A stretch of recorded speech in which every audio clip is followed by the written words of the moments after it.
ఒకే card progression ని 4 different webs లోకి ఎలా మార్చాలో తెలుసా? ఈ రోజు వీడియోలో మనం తెలుసుకుందాం రండి.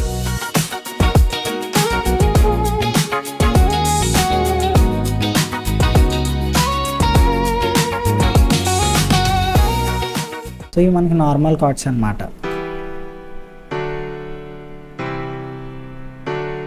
దీన్ని మనం ఇంకొక వైబ్లోకి ఎలా మార్చాలో చూద్దాం. ఫస్ట్ మెథడ్ వచ్చేసి గ్రూవ్ లాగా మనకి ఒక రిథమ్ లాంటిది యాడ్ చేయడం అనమాట. సో నేనైతే కంప్లీట్గా అన్ని సెలెక్ట్ చేసుకొని చూడండి.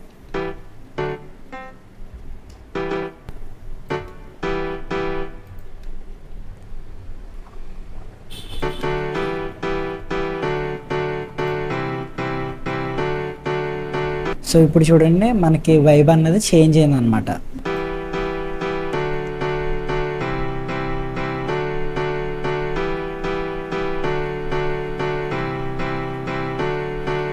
సో రెండో ట్రిక్ వచ్చేసి కార్డ్స్ని చాప్ చేయడం అనమాట. అన్నీ సెలెక్ట్ చేసుకొని అన్ని కార్డ్స్ సెలెక్ట్ చేసుకుని ఆల్ట్ యూ నొక్కుతున్నాను.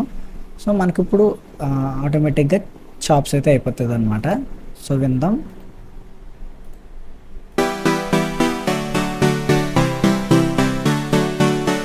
ఇక్కడ ఒక చిన్న చేంజ్ అయితే చేద్దాం. ఇట్లా అయితే బాగుంటుంది. ఇంకా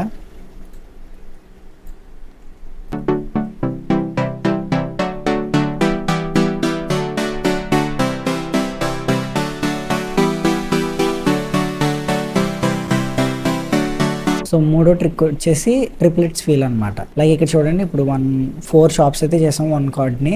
అలా కాకుండా 6 టైమ్స్ అయితే మనం చేస్తాం అనమాట. సో స్నాప్ గిడ్ నేను 1/3 పెట్టుకుంటున్నాను. ఇప్పుడు షాప్ చేద్దాం.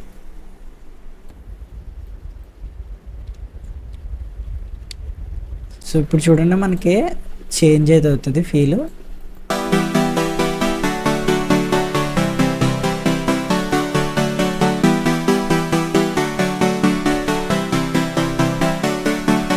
సో నేను దీనికి చిన్నగా ఒక స్నాప్ అయితే యాడ్ చేస్తున్నాను, బాగుంటుంది.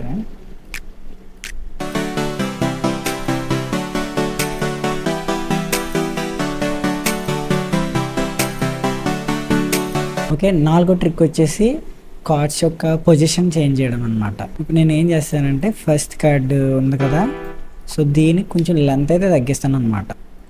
సో లెంత్ తగ్గించి సెకండ్ కార్డ్ ఉంది కదా, దాన్ని ఇందులోకి కొంచెం చేస్తున్నాను.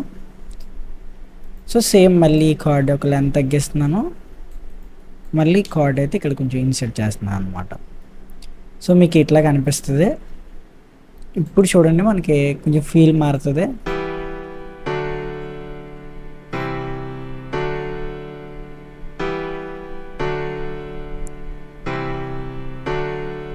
సో మనం 4 ట్రిక్స్ అయితే తెలుసుకున్నాం.